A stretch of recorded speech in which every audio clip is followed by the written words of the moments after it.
the R&D Director, Christof.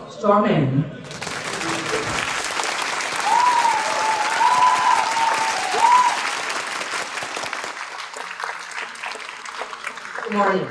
Good morning. Nervous? No, not at all. Okay. Now we are welcoming our General Manager from GIGABYTE, Giga Computing, Daniel Ho. Thank you. Okay. Yeah? The first question, I would like to ask Christof, how you see the partnership with GIGABYTE, with Giga Computing, since we start cooperate last year. So how you see the strategy partnership with our service to fit your demand? Yes, thank you. So we started having a partnership with GIGABYTE and Giga Computing back in 2021 already, starting acquiring A100s for our Swedish data center. Since then, a lot of actually has changed. In the beginning, we tried to solve a lot of problems ourselves fully, which worked in a way. However, I think it started really working out very, very well once we decided to start a partnership in 2022, 2023, developing and purchasing large amounts of H100 GPUs. So this nice gigapod that you can see there, we purchased 24 times already for Europe and many more to come. So I think the best thing about the cooperation that we have together with GIGABYTE is we receive endless amounts of support, and more importantly for us, so Northern Data and Taiga Cloud, it's still more startup-like environment. Andy and her team will definitely know.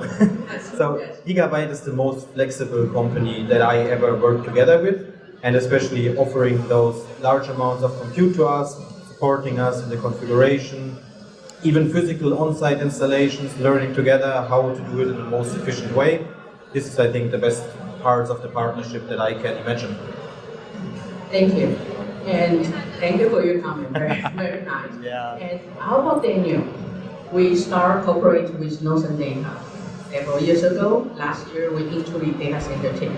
And right now, in the plate, we see many phase already. Yeah. The R&D team, we spend a lot of effort, Norway side, Sweden side. So it's kind of like teamwork from GIGABYTE side. So how's the opinion from Daniel? Yeah, actually, it's our pleasure to work with Northern Data and Taiga Cloud for that, but it's not easy. We learned a lot from Northern Data and building the data center. Our R&D spent a lot of effort on that, and I should say that it's really a pleasure to work with Northern Data because it's not only hard work, but we have a partnership. We work together to solve many things, and then we deliver that things stuff on time. So that's very important for us, and we hope that can continue, and we will work very hard for that. Thank you.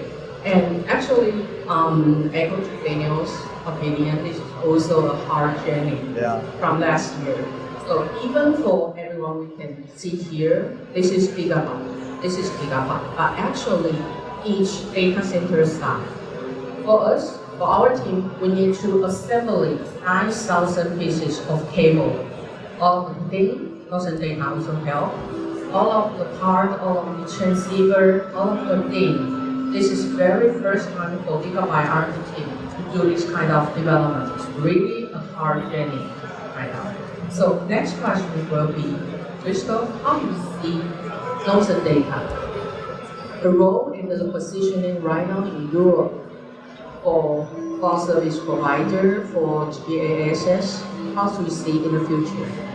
Yeah, I mean, right now what Northern Data with its Taiga Cloud platform is doing is we offer GPU as a service or infrastructure as a service. So we really focus on products like bare metal as a service. You can rent GPUs like H100, A100, A6000 generation from us on an hourly basis. Reserve capacity, we offer things like an image store to our customers so that they can use the compute as efficient as possible, and they don't need to bother like, how do I deploy it now, how do I maintain it, and we have then my team who's actually actively supporting them through all this journey. When we think about the future, we will definitely still offer this compute in the way that we currently do, but we are currently developing a lot more capabilities in the service market, so we are trying to offer products like training as a service, inferencing as a service, going into these markets and focusing a lot more on actually ML workloads that we can offer to our customers so that it's as easy for them as possible. And I think most importantly, what makes Taiga and Northern really, really unique is there are many GPU providers right now. Everyone claims they have the best-in-class compute and they have the fastest network. In reality, it looks very, very similar. Some are doing some things better, some are doing some things worse. We are definitely doing it perfect. But so we try to offer it very sustainable.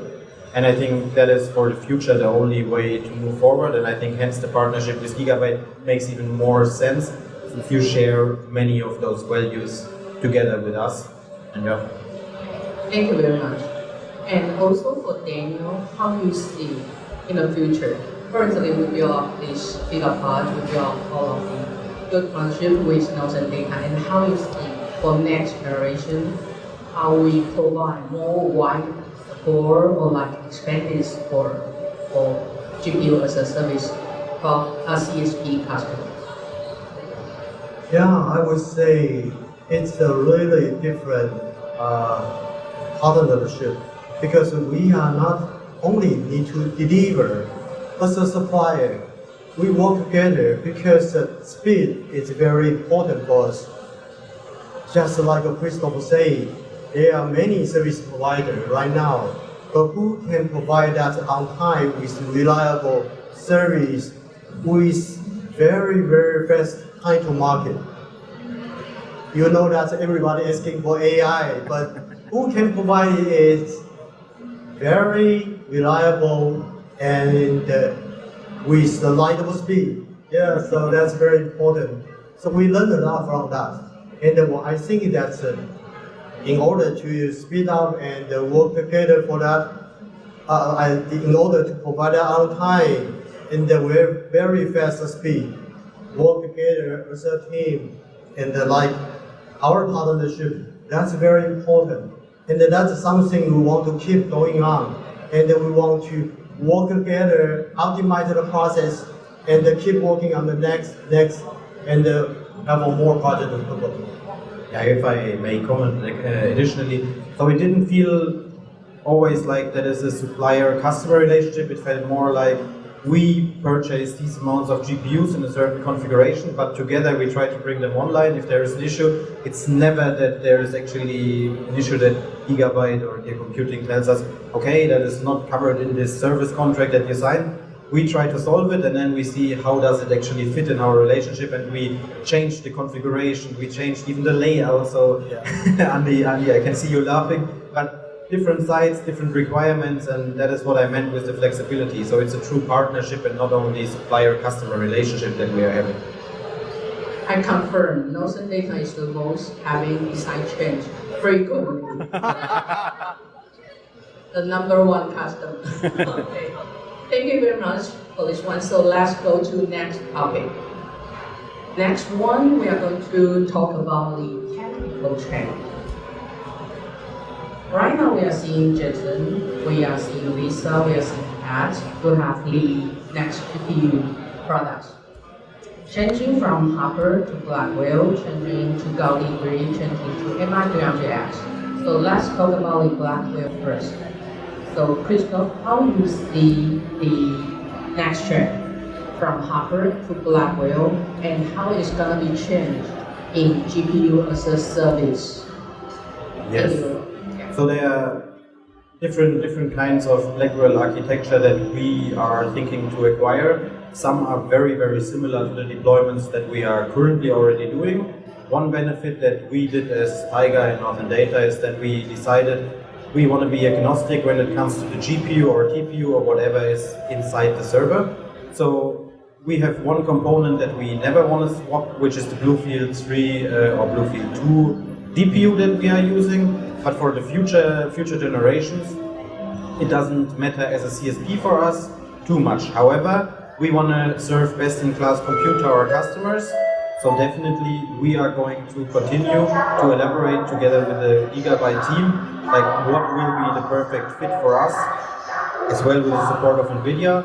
And definitely we will merge into the markets like having B200, most likely already the first unit that we have liquid cooled, but as well having GB200, even though that will be a bit more of a challenge for us as a CSP because of the configuration that we have there with those large NVLink plates in the back.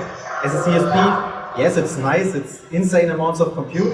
Distributing this in a multi-tenant environment, it has challenges, but we are already working on the solution across the team, so we are looking very, very much forward to this future. And when we think about AMD, like MI300X, now MI400 being announced, this is something that we are definitely going to elaborate on how will we make it available. However, we have a very agnostic platform. Hence, you will find any best-in-class compute with us. Thank you. And also, for Daniel's side, how you see the next gen? How we make a more competitive product, more challenging product to face those data? Christof keeps laughing. Yeah, it's a really challenge that's but you know that I have to explain a little bit about the GIGABYTE, the business strategy and the business model. We are not like normal ODMs that's someone gives us an RFQ and the spec, and we develop the product for them. No, actually that's like Christof said, that's there are plenty of choice in the future, and we cannot wait until we try and release another RFQ. I think that GIGABYTE play a very important role is that to provide a variety of products at the same time. Trying to market to have our customer to test, to figure out what's the best for them. And sometimes it's not even one solution because there are different customers. So even the data center need a different solution for different customers. So GIGABYTE play a very important role that we provide variety of choice and variety of solution to our partner. So in order to that, we have an NVIDIA product. As you know, even NVIDIA is not only Hopper right now. We have H100, H200. The Blackwell, they have B100, B200, and even the GB200. We have the whole product line to serve our customer. But not in that. That's not the end of that. We still have AMD product line, MI300X, MI300A solution with different configuration and that. So right now, even the Intel have their solution, and we have that as well. So we have NVIDIA, very important, and we also have AMD, and we also have Intel Core 3. So GIGABYTE is really different from other vendors that we provide this kind of solutions at the same time, so customer can test, and they can even do the remote test to try which one is the best solution for them. So they don't have to buy and wait. So that's the service we can provide to customer. And not the end of that, we provide the air cooling solution, liquid cooling solution, and even immersion cooling solution. So whatever you need, we will try to fulfill that. Yeah, that's the very important thing. Thank you, Daniel. I think you are the best salesman to selling GIGABYTE products. And yeah, you should be the sales director.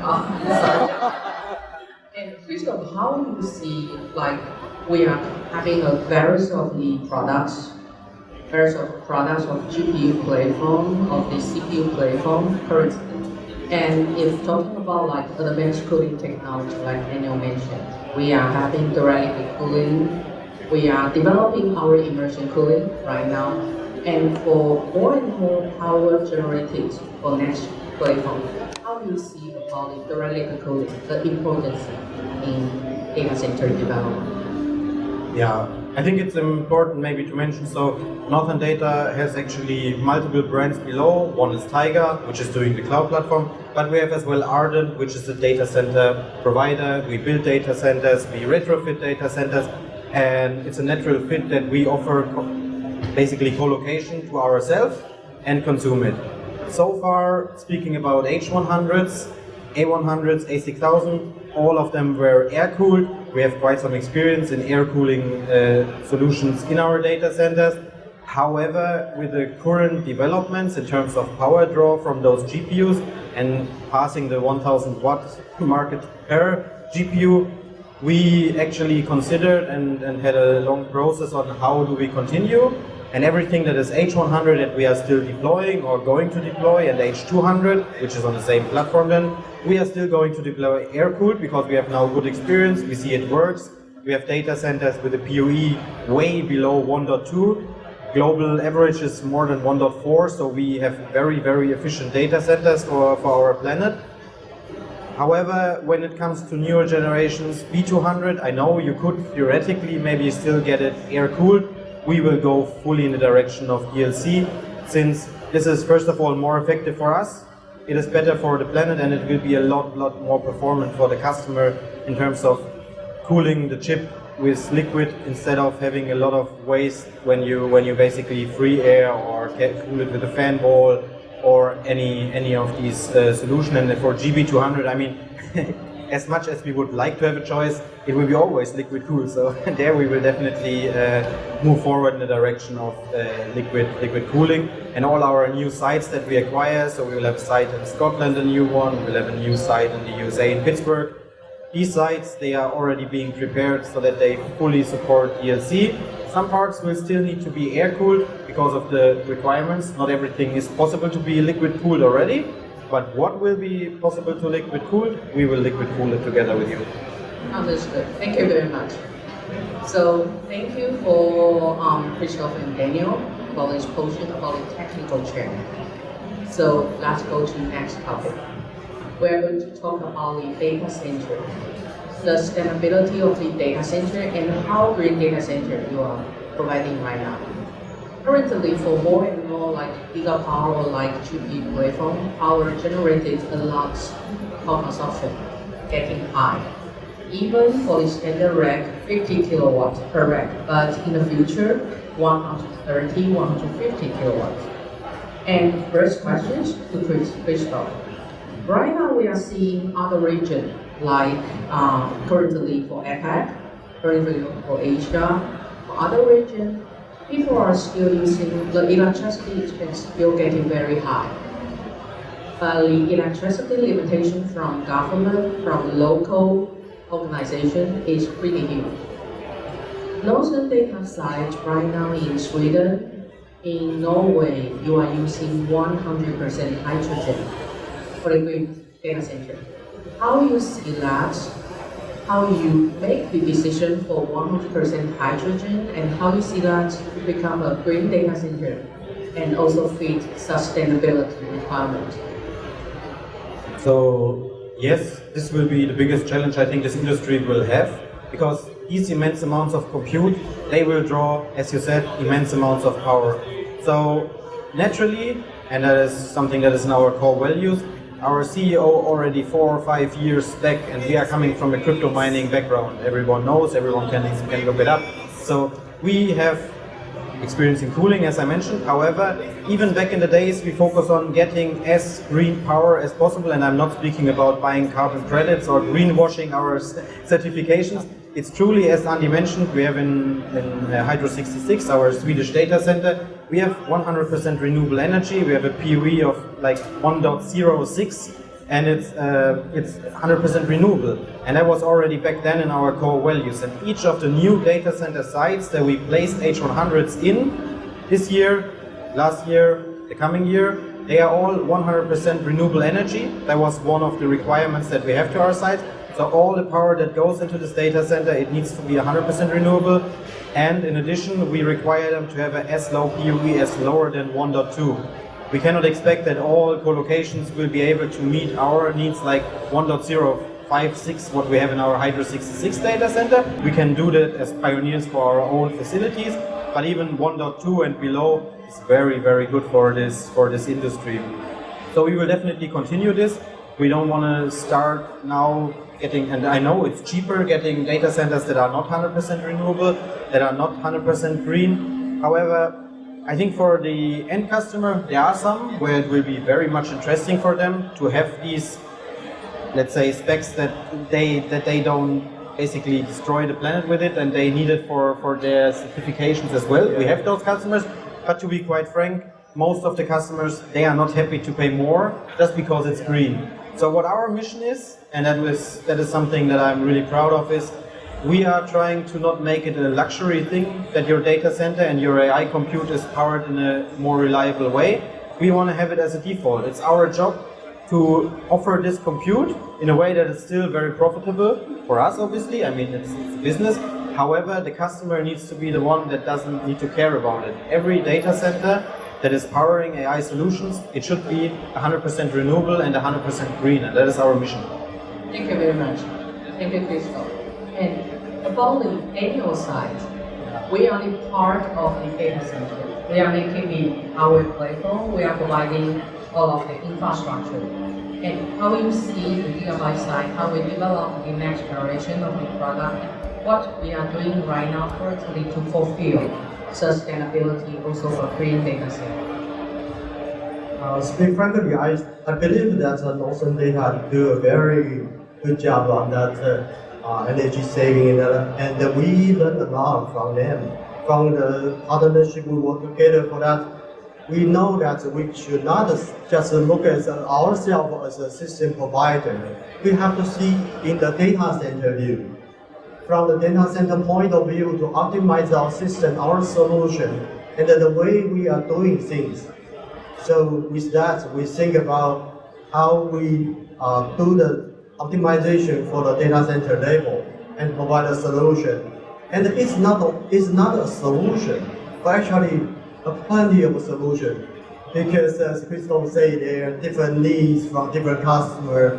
And you know, Jason just said sovereignty of difficult AI. That's each country wants to have their AI, so you have to locate your AI solution around the world. So there are so many kind of demands. So we provide different kind of solution, or even hybrid, or from air to liquid to immersive, and then we can even mix them together and then using that. And there is not only one liquid cooling solution. We have plenty of that, and so we can work with many different partners. Different geo that we have different partners for that, and we want to provide a customer-based solution. And you know that we are not only fulfill the ESG normal requirement for the green part, that is choose the green recyclable component, transportation. I think that the most important thing is right now we need to save energy, work with customer, listen to customer, and provide a better solution. And that's the way that we can save the world together. Thank you. Thank you, Daniel. So the last question I want to check with Christof. From the journey we go over until now, it's already been several years. How you see Gigabyte team's compatibility for more computation in AI training, and which portion or any points you want us to make improvement? Actually, I mean, there are definitely points to improve, but this is naturally on both sides. It's not like Giga Computing, Gigabyte needs to improve on X amount of points, then it will be 10 times better. I think I can only push strong enough the development that I could see in your team, and actually the capabilities that you started to gain, the capabilities that you started to develop. I could watch them together with my team during these rollouts. It started from, we maintain the A100s, we want to have them as stable as possible, we need your support in terms of how do we handle RMA, because we were in the beginning of this journey, and you know, it's not easy. But this changed a lot. In the beginning, we had like a few people on Gigabyte side which were supporting us. I can relate with Mickey from my team. We were in our data center and we got visited by Cliff from your team. So he was supporting us there in fixing those machines, asking, hey, what are you actually doing? How can we improve this? To now, I think I, meanwhile, have access to around 50 to 100 people in Gigabyte's team who are all the time basically ready to support us with whatever question we actually have. And again, there is never like a, no, we cannot help you with this because of X, Y, Z reason. There is like, maybe we cannot do it right now, but we will definitely continue supporting you and making it happen.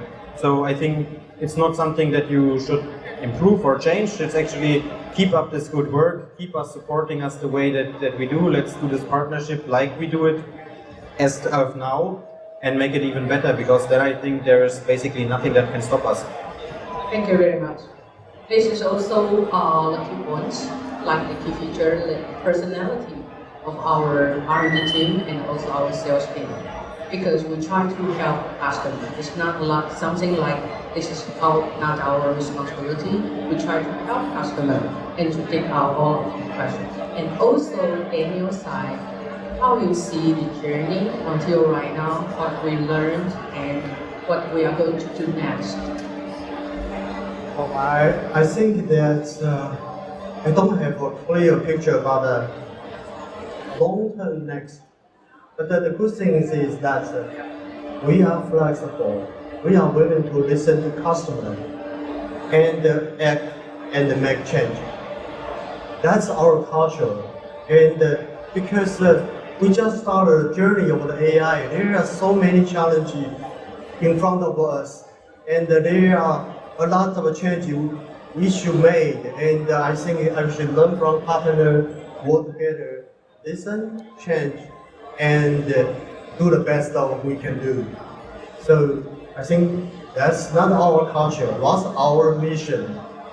Thanks for all the partners and the Gigabyte colleagues. We should work together for that. Thank you. So thanks a lot for today's panel discussion. We also learned a lot about the future, for technical side, and also for green data center. For that. Yes, thank you. Thank you for the opportunity speaking here. And I just thought about maybe it makes sense if I give some example to the audience where Gigabyte was actually insanely flexible. So we were doing the first of our H100 deployments in a data center in Norway, where basically 2 weeks before the deployment, something changed drastically, I'd say, in the cooling infrastructure that we are offering there. We swapped to rear doors with a different size, and Gigabyte was able within 14 days that we basically swap out the entire racks, have other rack sizes, changing from 42U to 48U racks, installing them together with us in 14 days, and I think that is outstanding performance. Thank you very much. I remember the time suddenly changed for the rack infrastructure design, and we have a hardworking team also here, like Austin, like Josephine, stay in Norway. Yes. And almost killed by husband. But this is a good memory. This is a good achievements, both of us. Yeah. Thank you very much. So today, thanks for all for joining the panel discussion. We learned about the technical future. We learned about all of the great data center we are going to accomplish. Hopefully, we can working with nodes and data and making more futures. Thank you very much, Christof.